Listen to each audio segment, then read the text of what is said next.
En vivo desde el Instituto Nacional Electoral, a todo color, de costa a costa, de frontera a frontera, ya está aquí Tenebroso. Esta noche con nosotros, Jesús Silva Herzog. Queda con ustedes su anfitrión, el payaso más tenebroso, sabroso y goloso, ¡Broso!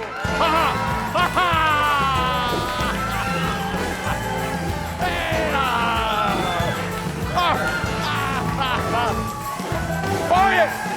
¡Oye! ¡Eh! ¡Mis niños! ¡Mis niñas! ¡Bienvenidos todos a Tenebroso! Hoy estamos acompañados por Pepe Sansores y sus levantadas de polvo.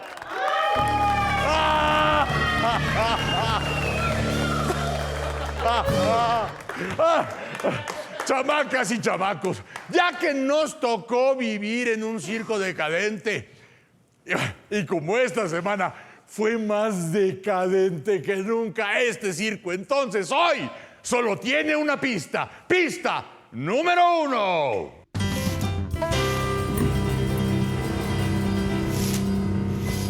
Mis niños, acabamos de ser testigos de un brutal asesinato. El lunes por la noche, 38 migrantes centroamericanos de los 70 que habían sido detenidos ese mismo día murieron en un incendio en la estación migratoria de Ciudad Juárez, Chihuahua, ante la apatía, negligencia y desvergüenza del personal a cargo de la instalación. El martes por la mañana, el presidente informó lo ocurrido en su conferencia mañanera, culpando a los migrantes por haber iniciado el fuego. Pero lo que el pinche Andrés nos ocultó fue que una vez iniciado el incendio, los elementos de seguridad huyeron del lugar, dejando encerradas a las víctimas. Cosa que hoy sabemos, no gracias a la transparencia de las autoridades, sino al video de las cámaras de seguridad que se filtró y se difundió en redes sociales, y que el gobierno, en boca de Adán Augusto López, secretario de Gobernación y responsable del Instituto Nacional de Migración, confirmó como auténtico, diciendo que el gobierno federal lo había conocido la madrugada del martes, pero que no lo habían dado a conocer por respeto a las víctimas. ¡Ay, qué lindo! ¡Qué ternura de pinche secretario tan buena ondita! Lo conocieron la madrugada del martes, el mismo martes en que Andrés externó su pesar para minutos después, como todo un humanista, cagarse de la risa por alguna babosada. La apatía, negligencia y desvergüenza mostrada por quienes abandonaron encerrados y a su suerte a 13 venezolanos, a 13 hondureños, a 28 guatemaltecos, a 12 salvadoreños, a un ecuatoriano y un colombiano que estaban bajo la tutela de las autoridades mexicanas, son las fieles estampas de este puto gobierno. Porque lo que pasó el lunes por la noche es consecuencia de las decisiones tomadas por el gobierno de López Obrador. No hay forma de culpar a Calderón, ni a García Luna, ni a las autoridades anteriores, ni a los periodistas, ni a los conservadores, ni a Lorenzo Córdoba, ni a Norma Piña, ni a mi reputísima madre.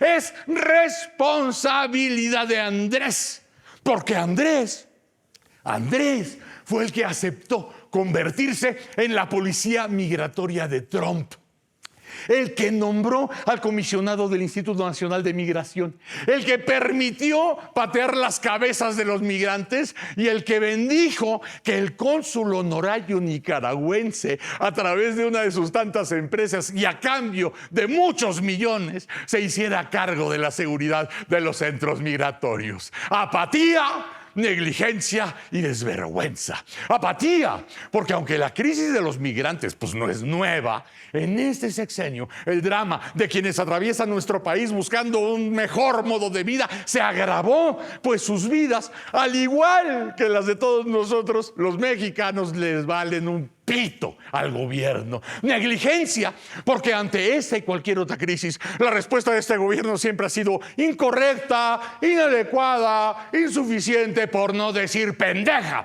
Y desvergüenza, porque como siempre, en vez de aceptar su responsabilidad y asumir las consecuencias, todos le echan la culpa a alguien más. El presidente a los migrantes, el secretario de Gobernación al canciller y el canciller a cualquier pendejo que se deje empinar.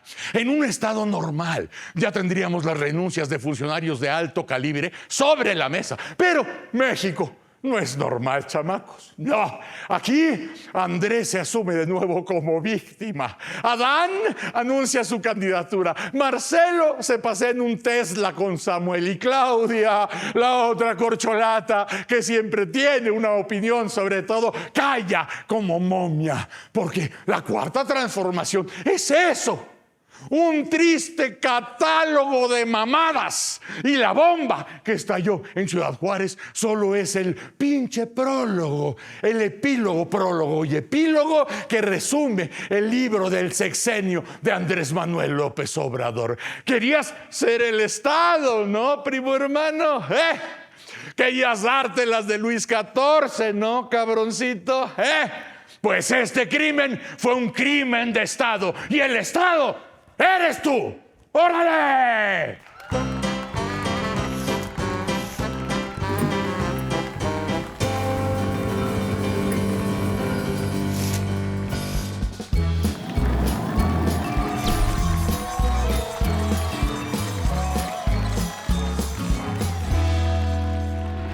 Mis chamacos, Javier López Chabelo dejó una huella imborrable en el público mexicano y de tantos lugares. Pero afortunadamente ya no le tocó hacer su programa durante la 4T. Entonces, a manera de bonito homenaje para Javier López, para Chabelo, vamos a imaginarnos cómo hubieran sido las famosas catafixias si el bonito gobierno que tenemos las hubiera nacionalizado. ¡Ojo! No que Chabelo las hubiera adaptado, sino que estos cabrones se las hubieran apropiado. Amiguito, cuate, ¿cómo te llamas? Miki. ¡Miki! ¡El aplauso bonito para Miki! Miki, tú ya ganaste un boleto doble a cualquier destino desde el AIFA. La pregunta obligada es, ¿te lo quieres quedar o pasas a la catafixia? A la catafixia. ¡Ah, la catafixia! Muy bien, entonces, de la catafixia, ¿cuál escoges? ¿El 1, el 2 o el 3? El 2. ¡El 2! Vamos a ver primero lo que no quisiste. En la puerta número 1 vamos a ver que no quisiste. Vamos a... ¡Ay, mira! No quisiste una tarjeta del bienestar con 2,500 pesos y un AMLito. ¡Mira lo que te perdiste! Bueno, ahora vamos a ver qué otra cosa no quisiste. Vamos a ver la número 3. Nuestras edecanes en este momento nos muestran la número 3 que no quisiste. Mira, nada más. El paquete de campeón. Un uniforme de béisbol con todo y bat, unas tlayudas, unos tamales de chipilín y una agüita de Jamaica. Ni modo, Miki, ni modo. Ahora vamos por lo que sí escogiste. La número 2. Vamos a ver qué contiene. Vamos a ver qué te llevaste. Vamos a ver. Eso es. Mira, nada más. Miki. Una colección completa de los libros de nuestro amado líder Andrés Manuel López Obrador. ¡Felicidades! ¡El aplauso!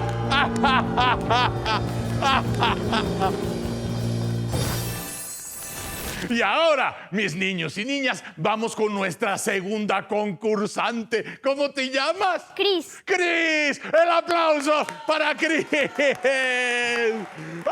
Mira, como podemos ver, tú ya ganaste una dotación de medicamentos que escasean y no están disponibles para el público en general. ¿Quieres conservar tus medicamentos para la salud de tus abuelitos, de tu papá, de tu mamá? ¿O pasas a la catafixia? La catafixia. ¡Oh! Muy bien. ¡Qué valiente es esta niña! Cris, escoge tu opción. 1, 2 o 3. 3. La 3. Veamos primero lo que no quisiste. La número 1 no la quisiste. A ver qué contiene. A ver. ¡Oh! Un vitrolero con agua de Matalí que no quisiste. ¡Qué barbaridad! Ahora vamos a la número 2 para ver qué es lo que no quisiste. Vamos a ver. A ver. ¡Oh! Una visita al búnker de García Luna, guiada por la mismísima secretaria de Seguridad Rosa Isela, que es un encanto. Eso fue lo que no quisiste, pero vamos a ver qué quisiste. Vamos a ver en la número 3, a ver qué es lo que sí quisiste. ¡Oh! ¡Wow! ¡Wow! Una dotación de 1 año de té de gordolobo y un detente, el mismo que cuida y protege al hijo del maíz, al hijo del rayo restaurador, al hijo de los 4 puntos cardinales y único portador de 32 soles en su alma. ¡Wow! ¡Bravo! Y eso, chamacos y chamacas, esto fue la catafixia de la Cuarta Transformación. Premios Pinches, desilusiones cumplidas. ¡Órale!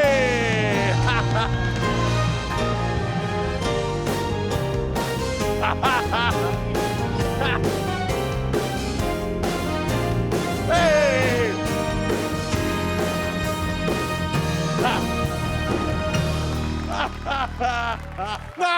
Mis chamacos, qué semanita, mis chamacos y mis chamacas. Hemos estado, y ustedes lo saben mejor que nadie, estamos viviendo una secuencia que parece una película de terror. Y ya cuando dices, bueno, ya no se puede llegar más lejos, ¿no? O sea, ya hay infartados en la sala, ya esta película pues tiene que empezar a bajar de presión y de terror. Y no, aumenta.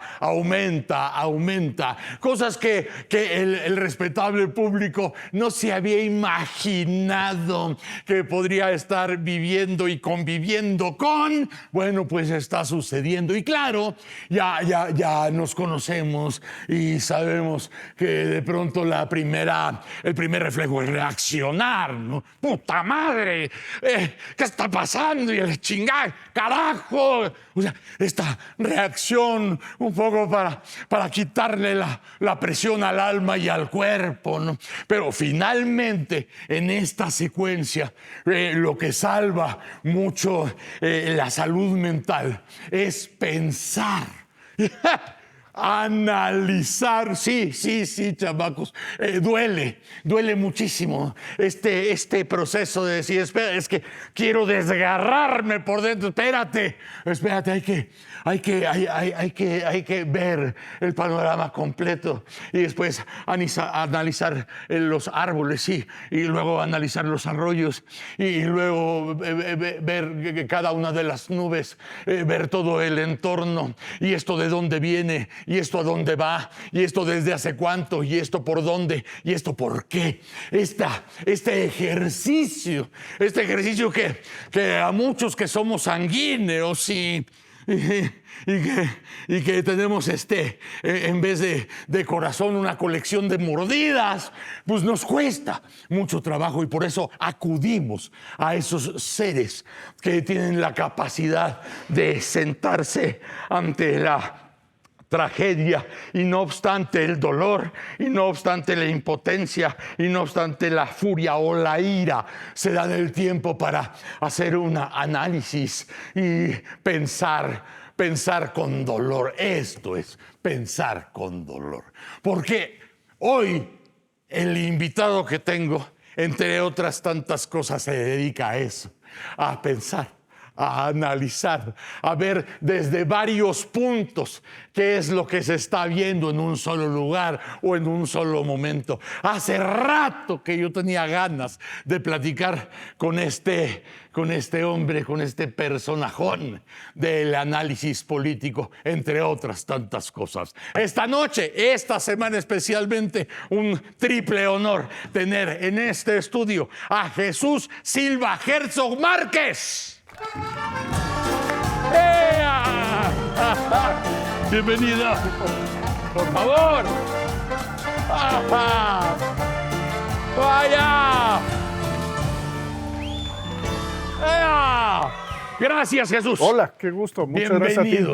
Bienvenido a Tenebroso, mi asistente digital, Chachita. ¿Sí? Tiene algo que decirnos. Habrá gente que desde luego conozca a Jesús por lo que escribe, por lo que graba. Habrá otros que no. Chachita, dinos lo que tú sepas de Jesús Silva Herzog Márquez. Jesús Silva Herzog es licenciado en Derecho por la Universidad Nacional Autónoma de México, maestro en Ciencia Política por la Universidad de Columbia en Nueva York. Es columnista del periódico Reforma y colaborador en las revistas Nexos y Letras Libres. Además del ensayo político, también ha incursionado en el ensayo literario y la crítica. Gracias, mi niña. Bueno, todo eso eres. Y tenía tantas ganas de platicar contigo. ¿Ves? Porque finalmente uno en este estado casi animal en el que uno vive, casi vertebrado, pues estás regurgitando todo lo que ha pasado en los últimos, diría yo, 4 años, pero lo hemos hecho durante décadas, de estar, de tratar de darle el golpe a la realidad que cada vez es más compleja o que cada vez es más cruel. Y tú, en este ejercicio que acostumbras de poder ubicarte en varios lugares para poder ver lo mismo que nosotros vemos, me urgía. Porque de pronto uno piensa, estoy loco, me está llevando a la chingada, ya no veo, no tengo claridad, nada más estoy reaccionando. Pero por eso quería hablar contigo. Y esta semana resultó que pudimos coincidir. Qué gustazo poder platicar, Broso, padrísimo. Esta semana que ha sido brutal, porque, bueno, ya lo decía al principio, hemos visto todo un catálogo de monstruosidades, pero esta semana es un remate. Estamos llegando a puntos que no nos habíamos imaginado, Jesús. ¿Desde dónde lo ves? ¿Desde dónde ves esto que acaba de suceder en Ciudad Juárez y que todavía no le damos el golpe a este trancazo? Pues yo siento que es de alguna manera una desembocadura de lo que hemos estado viendo durante 4 años, esta improvisación, esta falta de cuidado con los procedimientos, con las reglas, incluso con el respeto a los derechos elementales de las personas. Entonces yo creo que es una tragedia espantosa lo que vimos en Ciudad Juárez, sí. Pero difícilmente podemos decir que es algo que nos sorprende ante un gobierno que se ha dedicado a la improvisación, a la contradicción, y que hay también esta falta de claridad en las responsabilidades elementales. Yo creo que es muy revelador el hecho de que el secretario de Gobernación, que es pues el jefe del Instituto Nacional de Migración, diga, esto no es mi responsabilidad, porque hay por ahí un acuerdo en donde se le encarga al secretario de Relaciones Exteriores la política migratoria. Entonces, creo que es algo que se ha ido cocinando trágicamente durante 4 años. Fíjate, claro, en el análisis y finalmente en la vida, esta secuencia de cosas te tienen que llevar a lo que estamos viviendo. Porque podríamos revisar la secuencia de décadas, pero este caso concreto de lo de Juárez, tendríamos que, no sé si empezar, pero sí subrayar desde la doblada con Trump. O sea, yo me acuerdo y tú lo debes tener más claro que nadie, ¿no? Desde ese tiempo se decía, espérate. No, espérate. Sí. Si están amenazándote con impuestos a las importaciones, págalas, güey. Sí. Págalas. Finalmente pasan 4 años y dices, han gastado en tanta pendejada que pudieron haber gastado en eso y conservar la sana distancia, ¿no? Sí, me parece que por una parte escuchamos esta valentonada gubernamental, presidencial de afirmarse, plantarse frente a los Estados Unidos, pero en materia migratoria se los usa como mercancía, se los usa como un instrumento de negociación Una moneda de cambio. comercial, una moneda de cambio. Y creo ahí que la defensa inicial fue si vamos a ser este embudo de la política migratoria, si vamos a hacer el muro de Donald Trump, por lo menos vamos a atender a los migrantes, vamos a respetar sus derechos elementales, y lo que vemos en tragedias en Ciudad Juárez es que no hay ni siquiera el respeto al derecho elemental a la vida, ¿no? Y mira, aquí la onda del boomerang, o sea, hablando de secuencia y consecuencias, ¿no? Si haces pendejadas durante años, pues finalmente el boomerang de la realidad se te voltea y no sé cómo lo veas tú, pero yo creo que ya el boomerang empezó a venir de regreso porque está esta cuestión con los Estados Unidos, pero también está la logística con la violencia, concretamente con la violencia, que también la estamos viendo ya también sangrar por todos lados, y el dominio de varios grupos de la delincuencia organizada controlando regiones del país, y también la cuestión económica en relación con el TEMEC y con los Estados Unidos, que también ya se está poniendo muy tenso. Creo que ahí ya hay un agotamiento de este discurso en donde el país va maravillosamente bien, donde siempre hay una realidad alternativa, donde hay otros datos y en donde toda referencia crítica, todo problema es producto de una conspiración. Son los conservadores los que dicen que hay problemas en el país, porque en realidad México sonríe dichoso porque tenemos la maravilla de tener ese gran presidente en Palacio Nacional. Creo que ese discurso, que fue muy eficaz durante 4 años, está haciendo crisis, me parece, porque resulta muy difícil atender lo que dice el presidente de la República cuando plantea que no es cierto que haya regiones del país controladas por el crimen organizado. Creo que eso es cerrar los ojos a algo que está sangrando al país, que lo padecemos, que sabemos que no podemos entrar a ciertas zonas de México porque están controladas por el crimen organizado, donde la verdadera institución que cobra impuestos son los criminales a través del derecho de piso. Entonces, el hecho... Creo que el gran talento que tuvo Andrés Manuel López Obrador como opositor fue conectar con una emoción pública. Fue capaz de absorber la indignación colectiva ante los gobiernos del PAN y el último gobierno del PRI, y pudo absorber esa rabia muy bien fundamentada que existía en el país. En este momento me parece que esa desconexión emocional es terrible.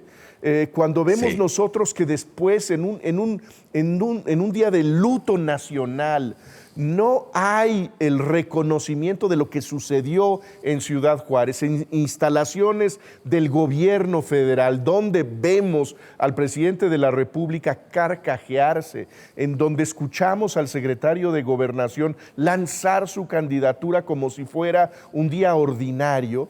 Pues me parece que esa conexión emocional está empezando a romperse. Y también, bueno, hablando de la narrativa puede funcionar también como tantos resultados exhibas. O sea, finalmente el mismo presidente ya ha llegado a decir, nosotros dependemos de los pobres, güey, como una estrategia política. Sí. Así lo dijo. Sí. O sea, no este romance con el pueblo, ¿no? Porque finalmente dice, el pueblo politizado es el que me aplaude. Los demás están en la nómina de estos cabrones, de estos oligarcas, de estos conservadores, ¿no? Sí, con esta idea de que la clase media es sospechosa. En el momento en que hay un grupo que tiene aspiraciones de tener un coche, de cambiar el modelo, de tener un departamento, de tener mejor educación para sus hijos, en ese momento, con esta aspiración de mejora, es un personaje sospechoso porque no está, digamos, envuelto de la cultura tradicional de la pobreza noble y ética del país. Yo creo que esa también es una desconexión muy importante de los deseos, de la voluntad mexicana, pues que es efectivamente pues que nos vaya mejor a todo mundo, ¿no? Podríamos acudir un poco a la historia, porque ya sabemos esta maldición de que la historia se repite como si fuera un ciclo. Y nos encontramos varias veces en la historia universal con este tipo de personajes y con este tipo de pretensiones autoritarias, casi tiránicas, donde finalmente esa clase media, o la clase, vamos a llamar, como se decía en los libros, una clase ilustrada, que es la que empieza a poner el freno y la distancia. Quizá hace 2 siglos este proceso duraba un siglo. En estos tiempos y en este país parece que no puede durar tanto. Pues vamos a ver, yo creo que es decir, no podemos decir que ese encantamiento se haya roto. Yo creo que cometeríamos un error diciendo que esa capacidad de comunicarse del presidente se ha deshecho definitivamente. Yo creo que está enfrentando una crisis, pero lo que ha sido sorprendente a mí me parece de Andrés Manuel López Obrador es esa capacidad que ha tenido de salir sin ningún daño a pesar del manejo de la pandemia, a pesar de que no hay resultados en materia de seguridad pública. El presidente tiene un respaldo que parece totalmente acorazado, a prueba de realidad. ¿Va a aguantar eso al fin del sexenio? Pues habrá que verlo. Lo que a mí me parece muy claro, Broso, es que eso no es heredable. Si el presidente puede tener esta capacidad para flotar por encima de los hechos, de salirse a través de sus símbolos, su rollo de esta exigencia de cuentas, eso no va a suceder con quien sea su heredero. Que creo que ese es el momento en donde podremos tener pistas para recuperar la normalidad de la política mexicana. Y por normalidad a lo que me refiero es al hecho de que las acciones políticas tengan consecuencias políticas. Hasta el momento no las hemos visto en relación con López Obrador. No sé cómo lo veas tú. No, aquí hay una cosa que yo me moría por platicar contigo, que tiene que ver justamente con la oposición. O sea, después de estos 4 años de desatinos, cualquier opositor, vamos a llamarle completo, podría haberse dado unos banquetazos. ¡Banquetazos! Espérate, cabrón. Habla en serio, güey. O sea, no puedes hacer esto. No puedes irte contra la democracia así. El desabasto de medicamentos debe tener una explicación. O sea, claro. Son regalos. Lo que acaba de pasar esta semana. O sea, hubiera sido el pináculo para una oposición organizada y seria de decir: ya te acabaste, cabrón. O sea, ya te acabaste. No porque yo sea más fuerte, sino porque soy un opositor que estoy aprovechando tus errores y aprovechando tus delirios, ¿no? La oposición, ¿qué, Jesús?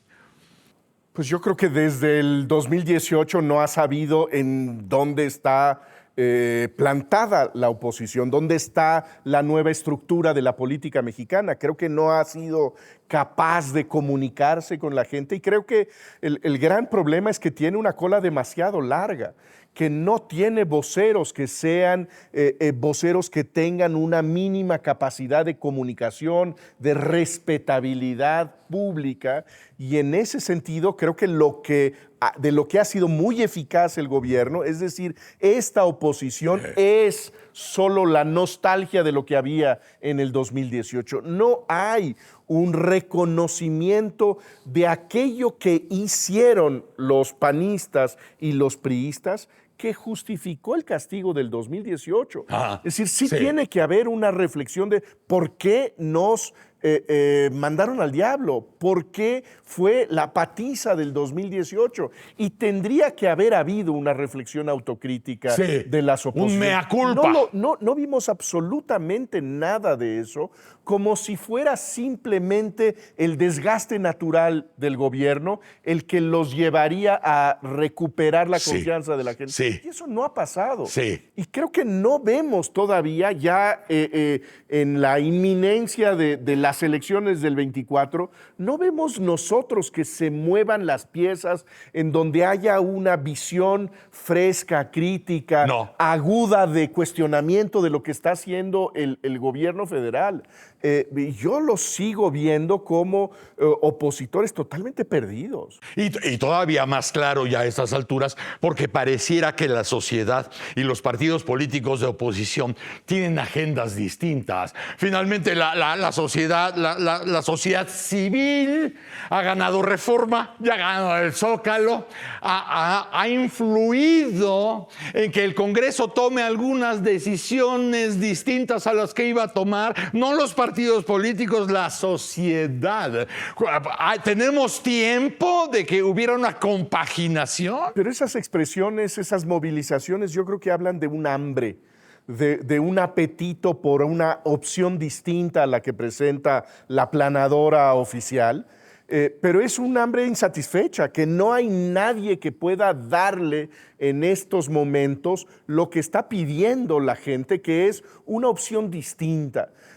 A mí me parece que es una opción que no tiene que tener la estridencia del oficialismo, sino que tendría que ofrecer un elemento, creo que podría ser aburrido, pero competencia, razonabilidad, tolerancia, capacidad de escuchar al otro sin insultarlo, sin agredirlo. Me parece que eso es lo que necesitaríamos dentro de las oposiciones, cuadros que ofrecieran una serenidad después de lo que hemos visto en estos 4 años, en donde todas las mañanas son una pregunta de ahora, ¿contra quién se va el presidente? Sí. Ahora, ¿a quién va a insultar? Ahora, ¿a qué institución va a combatir el presidente? Me parece que hace falta esa sensatez, esa razonabilidad, esa oferta de competencia para que haya un gobierno, un grupo político que resuelva problemas, no que atice los conflictos, ¿no? En momentos como estos, ¿cuál sería tu visión del mejor lugar que podría ocupar la sociedad civil? Porque estamos a 1 año y medio de que Andrés acabe con el país y con el encargo del cabrón. Estamos a 1 año y medio. Los partidos políticos, como tú bien dices, siguen en este sueño de sus propios intereses. O sea, a estas alturas se están preguntando qué pedo con Alito. O Osorio Chong, o sea, es un sueño marihuano. Sí.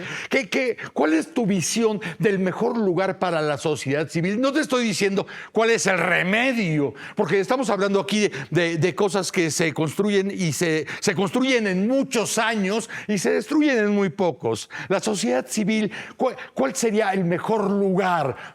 Pues a mí me parece que la sociedad civil tendría que reconocerse como este espacio de la pluralidad mexicana. Es decir, no es que la sociedad civil tenga una dirección, que tenga un camino, que quiera una cosa, sino que dentro de la sociedad civil hay muchísimas visiones del país, muchísimos intereses. Esos son los que yo quisiera que resurgieran en estos momentos, porque no podemos pensar que, es decir, En el populismo de Andrés Manuel López Obrador, en los populismos en el mundo, Sí. hay una gran trampa. Nos lanza el anzuelo de pensar que el país está dividido en dos Sí. y que no hay más que dos sopas y que hay una opción que es la patria, que es el pueblo, que es la transformación y los otros son los Traidores. podridos, los traidores, los miserables, los conservadores. Esa es una trampa.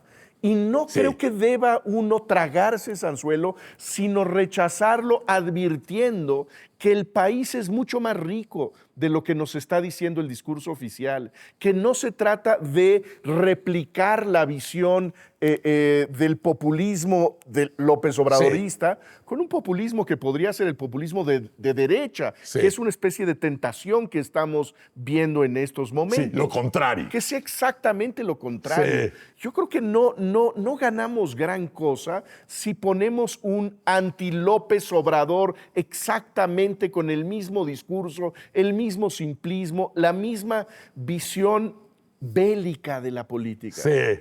Esa temporada de guerra política creo que ya dio de sí, que han sido estos 4 años en donde nos estamos viendo como enemigos, en donde unos son los que encarnan la historia y el progreso y los otros son los conservadores que son enemigos de la patria. Yo creo que hay que salir de esa noción. Es como recuperar la personalidad del país. Acuérdate tú cuando empezaron a lo de la Guardia Nacional, que dices, es el caminito a la militarización que atenta directamente contra la personalidad del país. Sí. Tan bello y tan hermoso y tan vasto y tan jodido. Sí. Pero en la personalidad del país no cabe este asunto militar, como muchas otras cosas. Habrá que recuperar esa personalidad, sí, de este país hermoso y sí, de este país tan jodido. Yo creo que habrá que hacer el recuento del impacto de este sexenio muy pronto y ver lo que ha significado en términos de erosión de nuestras reglas, erosión de las instituciones, el costo que ha tenido esa apuesta militarista, porque creo que sí hay muchas cosas que recuperar y hay muchas cosas que hay que aprovechar que se denunciaron para hacerlas distinto. La idea que de pronto se escucha en la oposición de que lo que está mal en este momento es lo que ha pasado a partir del 2018, pues me parece que nos engaña. Sí. Porque también tenemos que hacernos cargo de lo que había antes y que no dejaba particularmente satisfechos a los mexicanos, a la mayoría de los ciudadanos en el país. En ese sentido, yo creo que hay una gran tarea por delante que es pues recuperar estos espacios de convivencia, estos espacios de diálogo que están cancelados en este momento porque se trata simplemente de borrar al que está enfrente. Mirar para adentro es muy cabrón. O sea, pues sí. Es un ejercicio, porque ahorita estábamos hablando de la secuencia de estos 4 malditos años, pero mirar para adentro es revisar la secuencia de las décadas. O sea, este 2018 no empezó como un truco de magia. Claro. Es una consecuencia de lo que se hizo y lo que no se hizo. Y ahí viene el mea culpa de los grupos que hoy son oposición para decir, sí es cierto. Señores, chingo a mi madre, nosotros robamos, nosotros saqueamos, nosotros escondimos y nosotros tenemos que dejarnos de llamar así, refundarnos para que usted nos pueda creer y nos pueda volver a votar. Porque yo creo que sí murió algo en el 2018, que era ese sistema de partidos que teníamos. Nos acostumbramos seguramente desde la elección del 88, la fundación del PRD, que había 3 referencias, que eran el PAN, el PRI y el PRD. Esos partidos están muertos, básicamente. Sobre todo el PRI y el PRD creo que no tienen en estos momentos nada que ofrecerle a la ciudadanía. ¿Implicaría esto que estás diciendo tú una refundación de las alternativas políticas? Porque sí hubo una destrucción de ese arreglo y hay que poner algo en sustitución de ese acuerdo que tenga que ver con lo que está pasando en estos momentos. Y por lo pronto resguardar, mientras se da todos esos procesos, resguardar los asideros fundamentales que nos permiten operar todavía como país, ¿no? O sea, la Suprema Corte, el INE, la universidad, el Tribunal Electoral, o sea, defender con todo para que no se vuelva esto Andresilandia, ¿no? Yo creo que esas plataformas comunes son vitales. Es decir, sí necesitamos cuidar este marco que nos permite coexistir, convivir, dialogar, discrepar. Y esas sí son, pues, a fin de cuentas, reglas.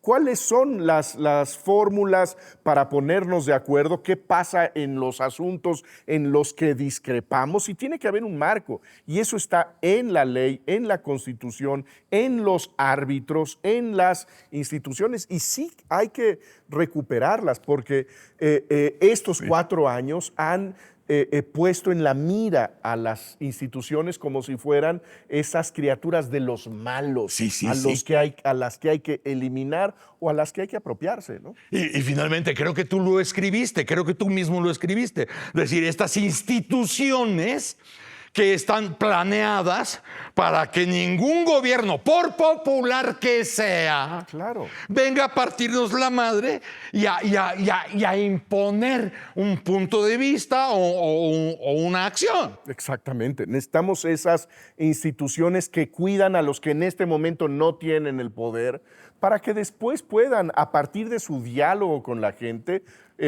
ascender, crecer y quizá convencer a la mayoría después. Pero el país no es la propiedad de quien gana las últimas elecciones. Esa es una visión bárbara de la democracia. Sí. Y es de pronto la que escuchamos nosotros con esta visión etimológica de la democracia que usa López Obrador, que es el gobierno del pueblo. Bueno, sí es el gobierno del pueblo, pero con respeto a los derechos de los demás, claro, de quienes no ganaron la elección, de quienes están en minoría, ¿no? Sí, porque además el gobierno del pueblo, mientras yo encarne al pueblo. Por supuesto. Está bastante cabrón. Esa es la gran trampa, ¿no? Así es, la gran trampa que nos llevaría casi hasta el dogma de fe. Pues sí. Bueno, esa me parece que es otra característica de esta administración, que es la política de la fe, de la creencia, en donde hay que creer siempre que hay un valor moral en ese proyecto y por lo tanto entregarle la reflexión a el gobierno. Hay que entregarle la inteligencia al gobierno. Y qué bueno que tenemos esta plática y que podemos coincidir y sigamos coincidiendo para platicar junto con la gente, decir, vean, de veras, dense cuenta, este cabrón no camina sobre el agua. No camina sobre el agua. Que hace pipí y hace popó como usted y sangra. Sí, y tendría que haber esa visión, tendría que empezar desde el presidente mismo, que creo que debería reconocer su falibilidad, reconocer que no lo sabe todo, que no tiene el control de todo y que por lo tanto tenga contacto con la realidad que me parece que ha perdido en esa fantasía de la idolatría de sí mismo, ¿no? Ese es un gran remate y es una lección para todos. Ya cuando tienes que aventarte una conferencia con un pañal puesto, por lo menos humildad, carajo. ¿No? Si ya te tienen que poner pañal para hablar, por lo menos un poco de humildad. Jesús Silva Herzog Márquez. Qué gustazo. ¡Qué placer! Qué gusto. Y ojalá nos sigamos viendo porque va a haber mucha cosa que platicar. Niños, niñas, ya les decía, es muy bueno poder tener un invitado así porque lo doloroso que es pensar con alguien así no es tanto. Y a lo mejor se agarra hasta afición. Eso de pensar es un buen deporte. Vamos a llevarnos de tarea. Y en 15 días vamos a estar... porque vienen las vacaciones. Perdón, Pero pues se vienen las vacaciones, nos veremos después de las vacaciones. ¡Perdón! Ya sabemos, ojalá regresando de las vacaciones quede un país que platicar y estaremos aquí con ustedes. Si tienen gadget, es por Latinus. Gracias, Jesús. ¡Órale! ¡Vaya, niño!